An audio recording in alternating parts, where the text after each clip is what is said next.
जब तक कागज नहीं बना पूरा तब तक कुछ नहीं दिया उन्होंने। पापा से पूछा था, पापा क्या बताएं, डॉक्टर ने कुछ बताया?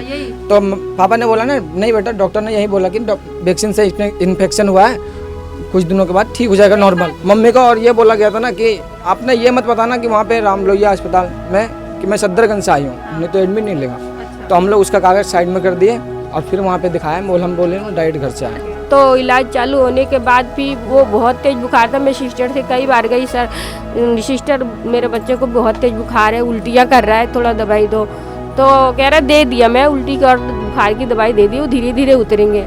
चाहे केंद्र सरकार रहे चाहे राज्य सरकार रहे, सब तो उसे इलाज करता है। बड़े लोग के पूछ है, गरीब का कौन पूछ करने वाला है? उसको सीधे नाली में ढकेल दो, चाहे कीचड़ में रहे या कहीं रहे, रोड पर रहे। कौन सी वैक्सीन लगाई है? कोवैक्सीन था। बैंक साथी दे रहा है 50,000 रुपए तक कमाने का शानदार मौका, और वो भी बिना किसी इन्वेस्टमेंट के। आज ही बैंक साथी ऐप डाउनलोड करें।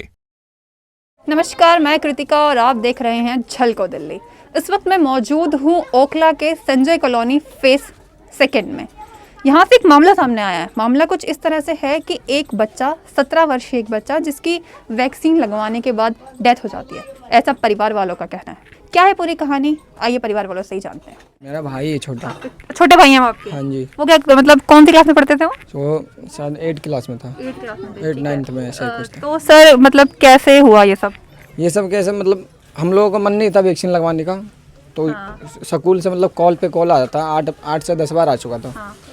तो मतलब मेरी बहन लोग भी लगाई, तीनों को एक दिन ही लगाया। तो इनको कुछ नहीं हुआ, उसे बुखार आया था बस थोड़ा थोड़ा, और शरीर भी टूटा था। तो पैरासीटामोल दिया था पापा ने। सब लोग जानते हैं कि नॉर्मल है। हाँ, ठीक है। तो उसे पैरासीटामोल दिया, फिर धीरे धीरे जैसे जैसे छूटता गया वैसा सूझता गया वो। मम्मी को बोले मम्मी कहीं से दिखाओ, मम्मी ले गई कालका जी। सर कितनी उम्र थी उनकी? 17 साल। 17 अभी 11 जनवरी को 17 साल पूर्ण हुआ था उसको। ठीक है। मुझे ये बताओ कि इससे पहले, जब वैक्सीन लगाने से पहले इस तरह की कोई उन्हें बीमारी थी या फिर कोई नहीं था? बिल्कुल भी नहीं। वैक्सीन लगाने से पहले बिल्कुल भी कुछ नहीं था, कोई बुखार वगैरह नहीं था, बिल्कुल कुछ नहीं था। 11 तारीख को मैं उसे कपड़े दे रहा है, बर्थडे बनाया उसका। 13 तारीख को वैक्सीन लगाया, जब से भी परेशान हो गया वो। अच्छा, वैक्सीन के बाद से सब कुछ? वैक्सीन के बाद से परेशान हुआ, कोई प्रॉब्लम नहीं था। ठीक है। सूजन आप बता रहे हो, पूरे शरीर में सूजन? हाँ, पूरा शरीर में सूजन था। 40 किलो का व्यक्ति 77 किलो का, वहाँ पे जब राम लोहिया अस्पताल में उसका वेट किया गया था, तो 77 किलो 600 ग्राम दिखाया था। ठीक है। मैं अपने आंखों से देखा था। तो उतना फूल गया, तो फिर उसको देखना चाहिए ना, वो लोग देखे नहीं सही से। फिर मेरे को सुबह 4 बजे कॉल आया, जैसे कि एक्सपायर हो गया था मेरा भाई, तो उसे वहीं पे रखना था ना। एकदम से इसने अंधाधुंध करके बाहर निकाल दिया। मम्मी बोली थी गेट के बाहर था, मामा मैं गए, तुरंत आ गए। मैं पूछा मामा कहाँ हो आप, फ़ोन करके, तो कह रहा कि हम आ रहे हैं। तो मतलब कुछ लापरवाही होगा जब भी, तो वो तुरंत से तुरंत आ गए ना। जैसे कि यहाँ से जाते फिर जैसे बॉडी खत्म हुई वैसे ही इनको डेट हुई, वैसे ही दोनों बॉडी को फटाफट 10 मिनट के अंदर पैक करके बाहर कर दे। एक अंकल और खत्म हुए थे, उनको और मेरे लड़के को। मतलब आपने उन्हें कहा नहीं कि रुक जाओ, अभी घर से कोई आ रहा है? मैं बोली कि भैया थोड़ा रुक जाओ, कहाँ ले जा रहे हो मेरे बच्चे को, रुक जाओ। पर उन्होंने रुका नहीं, बस बोला कहीं नहीं ले जा रहे, बस बाहर कर रहे हैं, आप भी बाहर आ जाओ। लिफ्ट के पास कर दिया। मैम आप बताइए कि आपके बच्चे की हालत कैसे कैसे बिगड़ी, क्या क्या चीजें हुई थी, थोड़ा सा बताइए। बुखार आने के बाद गोली दे दी, तो गोली देने के बाद बुखार तो ख़त्म हो गया, पर धीरे धीरे जैसे सूजन आ गई। सूजन आने के बाद कालका जी हॉस्पिटल ले गए दिखाने, 1-2 चक्कर गए, दिखा के लाए। दिखा के लाने के बाद वो सफदरगंज को भेज दिए। फिर सफदरगंज में लेके गई, वहाँ गोलियाँ दी कुछ सूजन की, तो 1-2 दिन खिलाई, जिसके बाद अल्ट्रासाउंड का लिख दिया डेट। उसके बाद उन्होंने कुछ नहीं देखा, ऐसे ही देख लिया अल्ट्रासाउंड वगैरह, और बोले यहाँ इसकी इलाज नहीं है, वहाँ ले जाओ राम लोहिया। अच्छा, सफदरजंग से राम लोहिया। ठीक है। उसके बाद मैम? तो वो राम लोहिया से ही दिखाई। फिर वहाँ से दिखाने के बाद मैं वहाँ गई, तो वहाँ एडमिट हो गए। एडमिट होने के बाद 10-12 दिन में वहाँ रही। वहाँ से कुछ थोड़ी बहुत सूजन कम हुई थी, उन्होंने छुट्टी दे दिया। इसी सोमवार को दी थी छुट्टी, सोमवार को मैं घरे आ गई। सोमवार को रही, सोमवार को तो मैं शाम को आई, तो सोमवार को शाम को आई, मंगल को रही, बुध को सही रहा।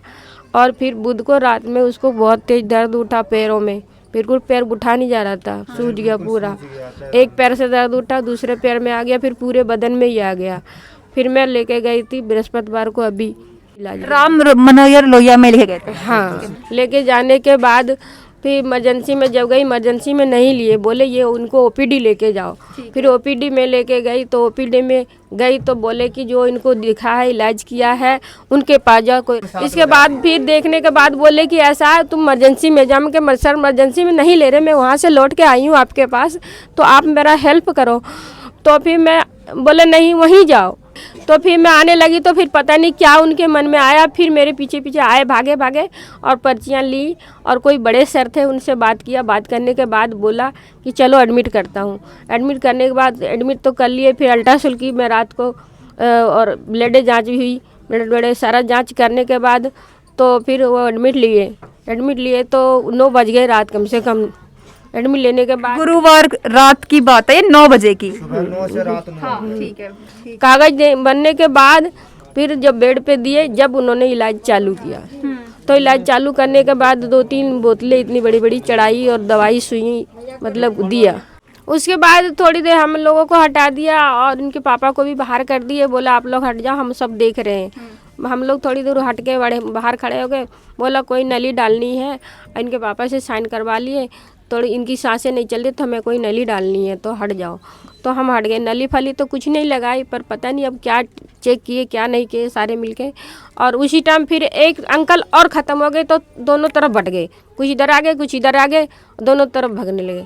उसके बाद वो भी उनकी भी बॉडी बंद करके दे दिया, हमें भी दे दिया और फिर आ गए, वो भी आ गए, हम भी आ गए। डॉक्टर ने कुछ नहीं बोला, कुछ बयान कुछ दिया हो, कुछ बताया नहीं दिया। हम इनके पापा बोले कि हमें जो हॉस्पिटल की कागज है वो तो दे दो, कागज वगैरह, तो नहीं कुछ नहीं ये दिए हैं, बस ये रसीद काट के बोला इसी से सारा चीज हो जाएगा आपका। इस समय हमारा जो समय बर्बाद हुआ, उस समय अगर बच्चे को इलाज मिलती, गोल्डन आवर जो होते हैं, तो उसमें उसकी जो है कि उसका इलाज अगर होता समय से तो जरूर वो हमारे बीच होता है। वो समय बच जाता है, इतना समय बच जाता, डॉक्टर समय से देखते, लापरवाही नहीं करते। आखिर क्यों हमारे साथ ऐसी लापरवाही, हम लोग गरीब हैं।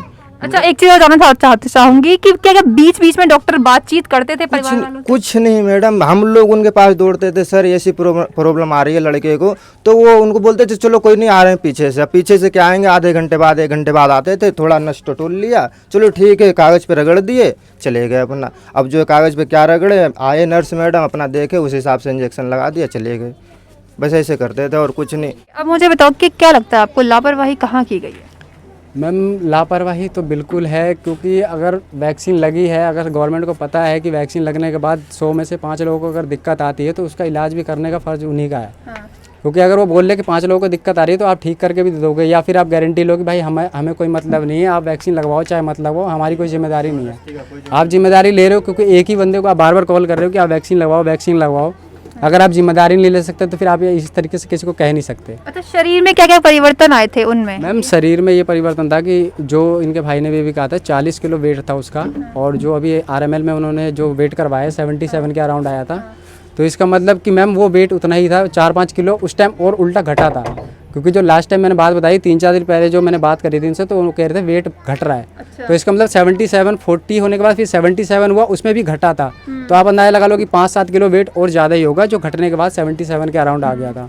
तो उस टाइम मैंने देखा था तो उनका वेट बहुत ज़्यादा था, मतलब पैर मैम पता ही नहीं चल रहे थे कि बच्चे के पैर लग ही नहीं रहते बिल्कुल। कैसे पैर लग रहे? पैर बहुत मोटे हो गए थे, बहुत ज़्यादा मोटे। अच्छा उस समय बातचीत वो कर लेते थे आराम से? मैम वो लेट करके बातचीत कर सकता था, अगर उसको चलना है ना, चलने में बाथरूम से पकड़ के ले आना पड़ता था 2 बंदे के साथ। चलने में भी प्रॉब्लम थी? बिल्कुल ज़्यादा पैर तो काम ही नहीं कर रहा था बिल्कुल भी। जैसे वैक्सीन आपने बताया कि 3 बच्चों को साथ में लगी थी, तो अब क्या जो बच्चों की सेकेंड डोज है वो आप क्या लगवाएंगी? अब आप भी बताओ, हम क्या बता सकते हैं, बताओ। एक बच्चा तो जब हम खो दिए तो फिर अब लगाने की हिम्मत है हमें? हाँ ये तो है। तो मैम मतलब क्या लगता है कि वैक्सीन लगाना सही भी है या नहीं? हमें तो कुछ सही नहीं दिख रही है जी। तो स्कूल से कितनी बार फोन आ चुका है बच्चों के लिए कि वैक्सीन लगाओ? 3-4 बार आ चुकी है। अभी सेकेंड डोज के लिए कितनी बार आई है? सेकेंड डोज के लिए 3-4 बार आ चुकी है। इनको ही बोल रहा है, सोनिका मोनिका नाम है इनका। तो इनको ही बोल रहा है लगवा लो, लेकिन हमें क्षमता नहीं है कि हम वैक्सीन लगवाएं। डर एक तरह से। हाँ, लगवाने से फायदा क्या है? हाँ। हम क्या, हमारे यहाँ के मोहल्ले वाले किसी को एक भी लड़की नहीं लगवाएंगे, सब लोग कह रहे हैं क्यों लगवाएंगे फिर? हमने परिवार वालों से बात की, उनका एक ही कहना है कि बच्चे को पहले वैक्सीन लगी, वैक्सीन लगने के बाद उसके शरीर में सूजन हुई, जिसके बाद उन्होंने पहले कालकाजी अस्पताल, उसके बाद सफदरजंग और उसके बाद राम मनोहर लोहिया में दिखाया। तीनों ही जगह परिवार वाले कहते हैं कि वहाँ लापरवाही की गई। अगर वहाँ लापरवाही नहीं की गई होती तो शायद आज इनका बच्चा इनके साथ होता। हादसा बेहद दर्दनाक है क्योंकि एक परिवार ने अपना 17 वर्षीय एक बच्चा खो दिया है। आप सोच सकते हैं ये कितना दर्दनाक रहा होगा। मेरा आप सबसे अनुरोध है कि इस वीडियो को ज़्यादा से ज़्यादा शेयर कीजिए, दिखाइए कि ऐसा एक दर्दनाक हादसा भी लोगों के साथ होता है। फिलहाल इस खबर में इतना ही। मेरे सहयोगी प्रियांशी के साथ मैं कृतिका, छलको दिल्ली।